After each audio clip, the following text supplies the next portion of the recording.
Many schools across the country and here in Maine are celebrating National SEL Week. SEL stands for Social Emotional Learning. Brittany McCanton went to Dexter, where one group of students is showing SEL in action.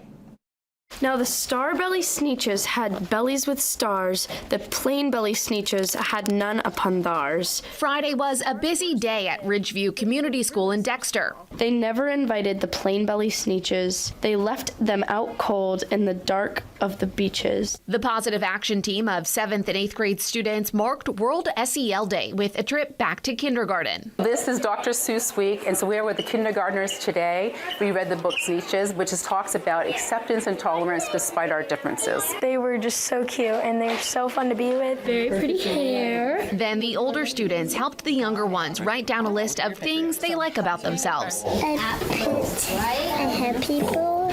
This lesson is a snapshot of what SEL, or social emotional learning, is all about. It is really sort of those foundational skills that we put in place to help people form healthy, safe relationships with one another. The RVCS Positive Action Team is a new initiative this year. Under the guidance of Northern Light Health, the group collaborates to make their school and community a better place, with a focus on wellness, positivity, and safety. We just try and make our school like a little bit better of a place. I really learned a lot about what people deal with. We did this survey, and it just showed what everyone was dealing with, and there was a lot that you wouldn't expect. Some people were struggling with food, some people were struggling with just getting to school and actually being able to participate. Other events the team has taken part in this year include attending a 2-day conference in Augusta, raising money for the local Kiwanis Club, and performing other random acts of kindness around the building. Just be kind is our pretty much main focus.